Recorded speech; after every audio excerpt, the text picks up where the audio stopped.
Hi everyone, it's Carrie the Paper Monkey. It's Thrifty Thursday, and it's one of my favorite days of the week, and because I love to share my thrifting finds with you guys. Primarily, it's a lot of books, because that's what I love. I love paper and I love books. But today I've got a couple of other different kind of pieces that I'll share with you, so we'll get right into it.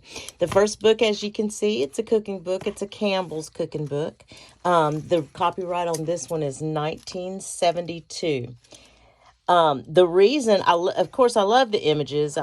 Most of us out there, we love the images, but I love the paper. This paper has a really nice patina to it. It's not really thick, but it's got again, I wish you could feel the paper. It's got a really soft, feel to it. The reason that I love this book in particular and my thoughts on it were whenever I go, because I do want to make a cooking junk journal. I absolutely loved these images and the way that because there's several, like the whole book is kind of got all of these kind of images along with the recipe, and the font is absolutely, the font is great also. And the color, just a little bit of color added to the black and white image.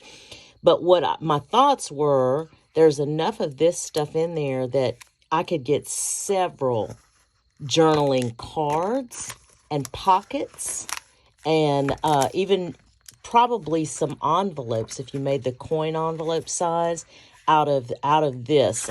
Just the ephemera possibilities are vast in this book. They're just kind of endless. I mean, look at this, right?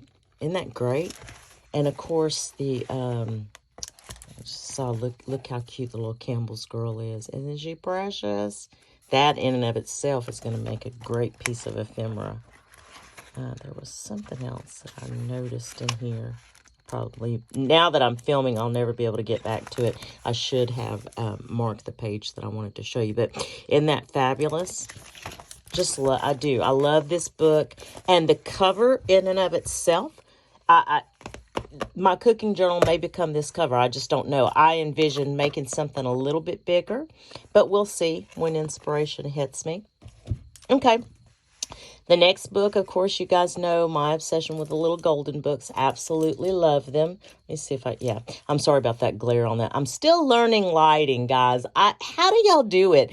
I watch these creators and their lighting is fabulous. I'm out here trying to figure out lighting is the majority of the time that I spend. It's crazy, but sorry about that glare. Anyway, got another stack of little golden books to share with you.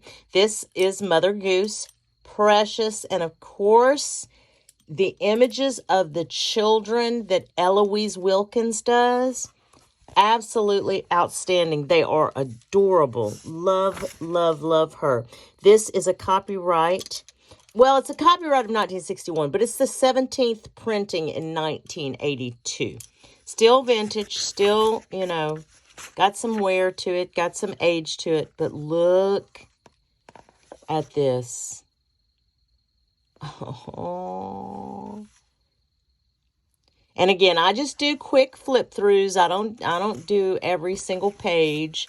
I know I figure we're all kind of busy, right? And if we have a minute to get on YouTube, that's why I do the flip throughs like I do them. The 89 cents for this book, and then the marking 300-43 on this one. Love it. It's in good shape, though. It's in relatively good shape. Again, can't wait to see what I can do with this book. Barbie. I have a few little golden books specific to Barbie. I also have some little activity and coloring books that I guess what I'm saying is I'm sourcing for a Barbie junk journal. I loved Barbie growing up, and I've got some inspiration about that. So this is, let's see, it's the J edition of this publication.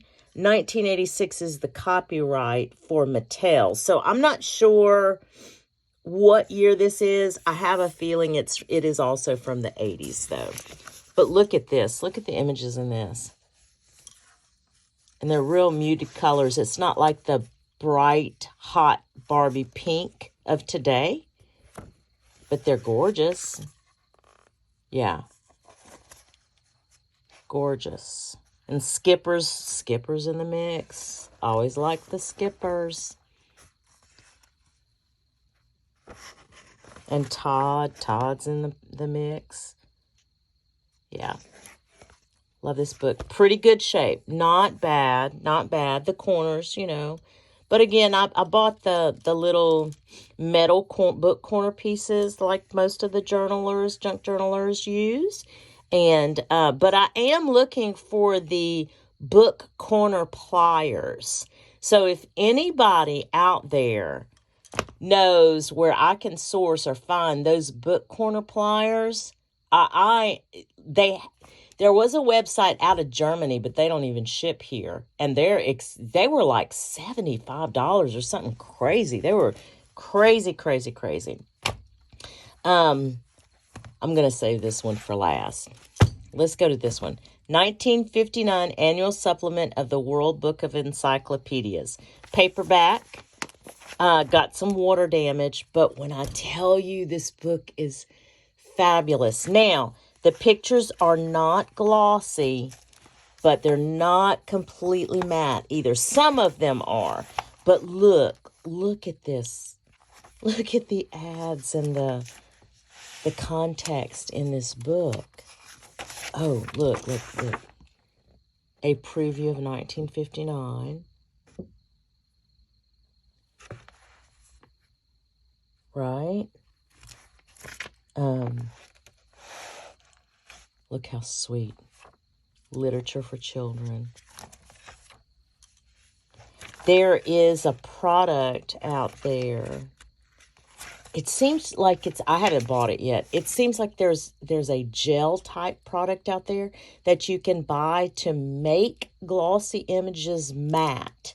I saw a couple of journalers using it recently, and I kind of looked it up at Hobby Lobby. That's what I have close to me, Hobby Lobby. And I thought about picking it up. I think the jar itself is under $10. So I thought I'd give it a whirl. Haven't gotten there yet, though. Haven't gotten it yet. I'll let you guys know in a future video if it works out, because I have a lot, believe it or not, I do have a lot of glossy images that I like to use. I just shy away from them because the subject matter and the ephemera that I'm working on at that time, I really want to do the matte finishes. Look at the architecture. Isn't this great? When I saw this book, it was really not even on a bookshelf. It was off to itself on top of a pile of clothing. And when I saw it, I thought it belonged to somebody else, and I kind of waited around and circled back around. It was still there, and I realized nobody was coming back for it. I said, then this is mine. Yeah. Okay. And then this book to date is probably the most interesting thing that I've found to date. This, of course, as you can see, it's a Puss in Boots book. However, it's an animated book. This is a very early version. It's not a pop-up, but there's features in this book where you can move things around on the paper. And I'll show you what I mean before we get to the actual copyright. This is missing, probably missing a little lever of some kind. There should be some type of little lever I'm trying to figure out, and maybe not. No, here, it's supposed to go here. There's something, it's a paper. It's a piece of paper that sticks out here that you would pull. I'll show you another example. Here, this one's still intact, barely intact. But you can see each one of these pages is supposed to have this little lever, clever lever, right? Isn't this fun? This one is missing. It's probably torn, I'm sure. Again, another missing one. In fact, this one's kind of coming apart a little bit. This one is still intact. And as you can see, right? Isn't that so cool? So now let's get back to the copyright date on this. This was done at Wald Printing Corporation in New York. 1944, guys. Isn't that fun? You know what? I was so surprised by the cover on this book. I don't know if you can tell or if the camera's going to do it justice. Is so thick. I wish I could compare it to something. I don't know if I can even get a good measurement on it. It's super duper thick. That's gonna. I don't know if I could. My measurements are kind of gone. Anyway, it's super thick. What I was so surprised about is, I'm assuming this is original. This because the way the book is made. And I looked it up, and other books online do show it made just like this with this. This plastic is in fabulous shape. Unless it's been redone. To be the age that it is, this plastic is in really great shape. I really believe I'm going to make this into a junk journal. I don't know how yet. I don't know what I'm going to do yet. But I think this deserves certainly a second life. I wish there were some way that I could preserve the pages in a better way. I don't know. I don't know if there's a gel product that I can put on these pages because they're disintegrating. But I'd love to be able to keep the integrity of the book. This is missing a whole something right here and here. Anyway, I love this book. Thank you so much for watching along with me. I got just a couple of other little things to share with you. I wanted to show you guys this. This is a bag. I think, yeah, the price is still on it. $1.99. Paid for this whole bag. And it's all full of cross stitch. I don't cross stitch. I would love to know how to cross stitch, but I don't do that yet. Maybe one day. It had several patterns in it. Now, I know just from reading the inside of these that they are copyright. The material, the patterns on the inside, you're not supposed to use, so I can't transfer them to anything and use them, I don't believe. But I just have a question. If anyone out there knows this, can you use the packaging? I don't know if that copyright... I will have to look it up, but if anybody knows, drop it in the comments below. Can you use the packaging in your junk journals? Is that a part of the copyright? This has a hoop. It has, look at the thread. I mean, that's just pieces of, right? Look at all this. Yeah, and my friend Mary... If you followed my channel, my friend Mary, who gave me a bag full of stuff. She's the seamstress. She's the quilter. She explained to me how the thread works and the numbering system and how you have to match it and all that. I didn't even know all that, Sue. But, so, yeah, that was a really good find. So, just a couple more things. I want to show you that I kept seeing... thrifters go out there and find material like this, and I came across a haul. This is not everything. I just picked out a few patterns for you. I may show the rest in a different haul, but these were some of my favorites. So I got this material. They were pennies. They were literally pennies. So it's 54 inches in width. And I think, it's a lot. Believe me, it's a lot. It's a good piece of material.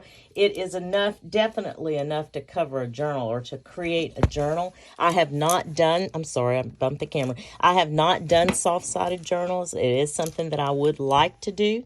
So I'm hoping to be able to get into that one day too. Look at this pattern, how pretty. In that same width and length on this one. I loved it. Look how gorgeous.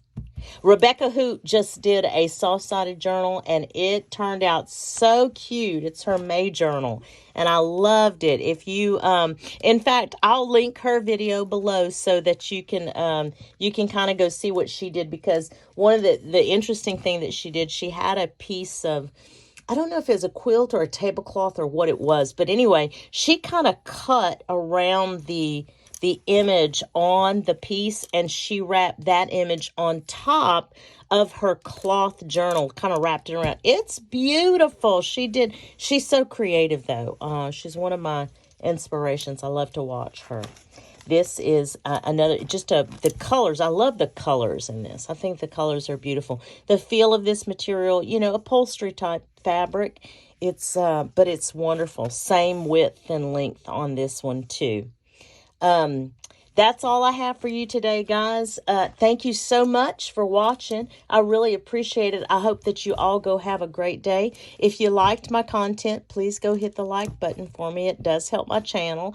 My channel is growing, and I am super excited. I don't know if you guys can tell that or not, but I cannot get over how much fun this is. I never in a million years would have thought that this would be something that I would even remotely consider doing. But I've gotten a lot of positive feedback, and I appreciate each and every comment, each and every like. My channel is growing, so if you're interested in following me, please go hit that subscribe button.